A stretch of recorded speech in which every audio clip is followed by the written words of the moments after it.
This is the ancient city of Jerusalem, and Jesus has just arrived here for his last meal with his disciples. In less than 24 hours, Jesus will be killed by many of the same people who were just praising him as their king over here by the temple only days ago. Why? Let's start with one of Jesus' closest followers, Judas. This might shock you, but the Bible says that Satan himself entered Judas as he left this upper room for the house of the high priest, not far from where Jesus was staying. Judas knew that Jesus was finishing his last supper with his disciples and was now making his way to a garden called Gethsemane, just outside the walls of Jerusalem, where he often went to pray late into the night. In fact, this olive garden is still here today, and some of these olive trees are as old as the time of Christ. The disciples didn't know this yet, but their prayer was about to be cut short because Judas and the Jewish guards were coming. But while they were on their way to arrest Jesus, it's here that something kind of strange happens. As Jesus was praying, the Bible says he started to sweat drops of blood. Medical professionals call this hematidrosis, a rare condition where actual blood can ooze from the eyes, nose, and forehead from a person undergoing severe stress. Jesus knew the extreme pain he was about to go through, but still managed to say these shocking words, "Father, not my will, but your will be done." Finally, Judas and the soldiers arrived to arrest Jesus, but Peter, in defense of Jesus, cut off the ear of one of the soldiers. But shockingly, Jesus healed the man and let them take him as prisoner. This caused all of the disciples to abandon him. Why did they do that when moments ago they were ready to defend Jesus to the death? It'll make more sense in a moment, but first you gotta see what happens to Jesus next. The soldiers took him to the house of the former high priest Annas for the first of 6 trials Jesus will go through, each one more extreme than the last. The house of Annas most likely would have been in this area here, a part of Jerusalem called the Upper City, because this was where all the rich guys lived. These Jewish priests were like kings among the Jewish people, but they didn't have all the power, which is why they'll need a little help from someone else if they want to get Jesus killed. Annas asked Jesus where his disciples were and what he was teaching the people. Little did the priests know that 2 of Jesus' closest disciples, Peter and John, had followed Jesus and were in the crowd hiding themselves. Jesus told the high priest that he wasn't going to repeat his teachings because over the last few days, Jesus had gone in and out of the temple teaching in this area here, a part of the temple called the Women's Court, because it was a place where both men and women could hear his teachings. When Jesus said this, one of the guards struck Jesus across the face. But this is only the first of many beatings that Jesus will go through, because he's about to say something that's going to make almost everyone turn on him.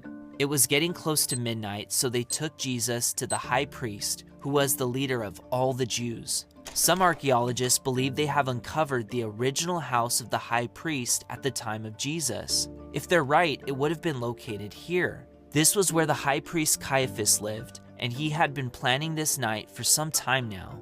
In fact, days ago, Caiaphas said these shocking words about Jesus: "It is good that one man should die for the people." Why did he say this? It has to do with the fact that Jesus talked about himself as if he was a king. Again, this will make more sense in just a moment, but what Jesus said next actually made the high priest so angry he tore his own clothes. But before Jesus says that, something happens in the courtyard that's worth mentioning. While Peter was trying to hear what was happening with Jesus' trial, 3 different people recognized Peter as being one of Jesus' disciples.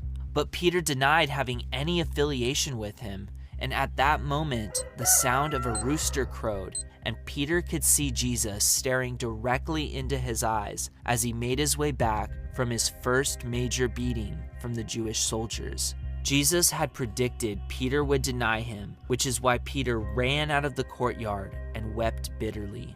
The sun was beginning to rise as Jesus went in to be tried by the Jews for a 3rd time.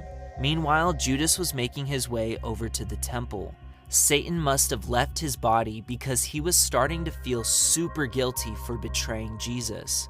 He went to the priest, threw down the money they had bribed him with to betray Jesus, and told them, "I have betrayed innocent blood." But he didn't stop there. He probably exited through these gates here and made the long walk over to a valley called Hinnom. And well, you know the story.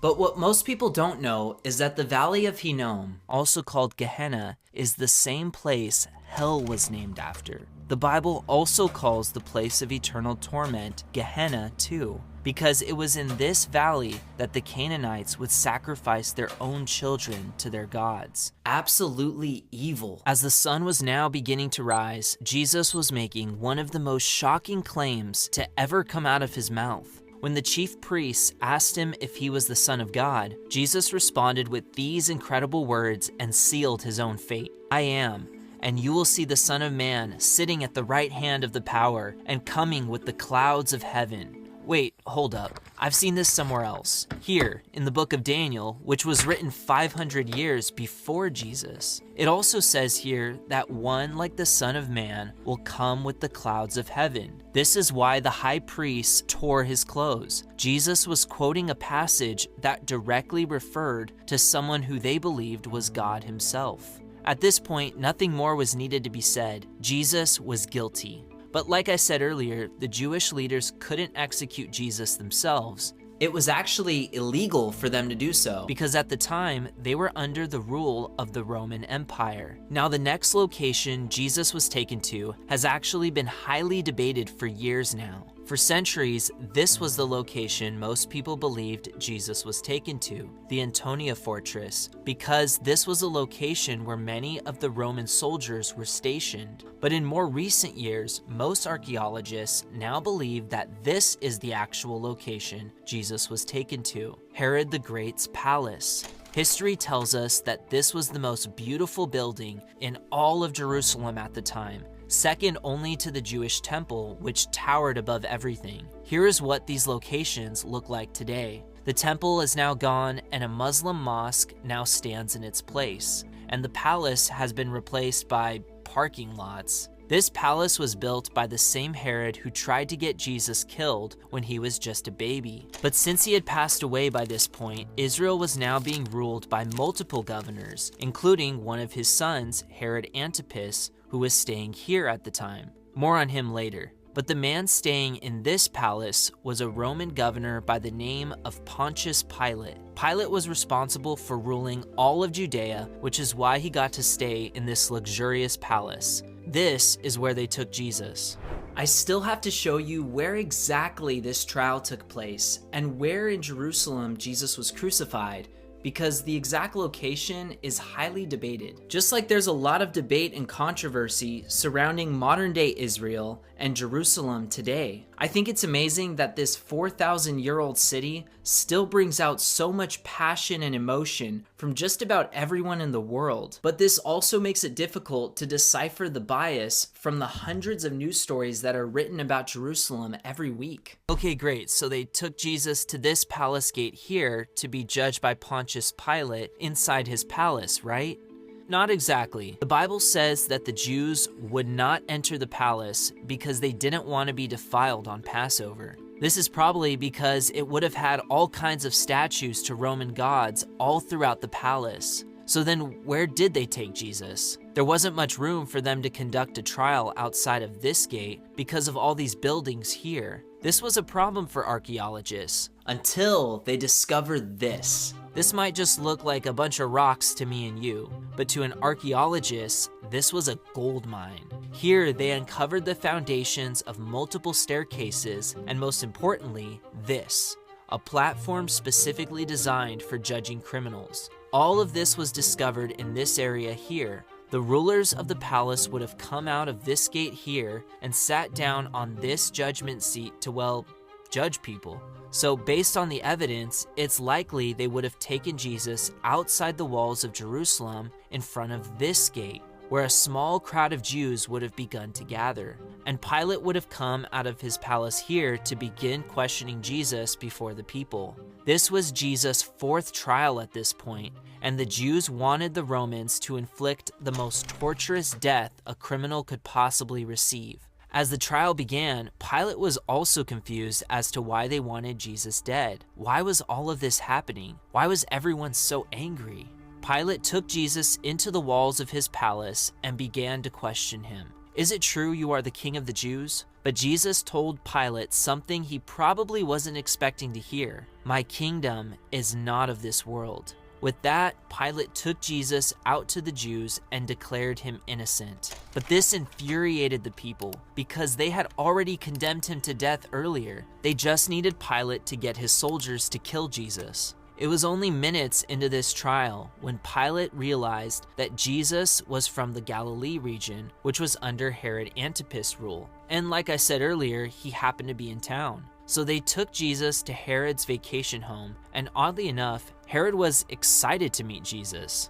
Herod wanted to see one of Jesus' tricks, one of his so-called miracles, but Jesus didn't say a word. By now, he had been punched, slapped, and spat on by the Jewish soldiers. So naturally, Herod's soldiers wanted to get in on the fun too.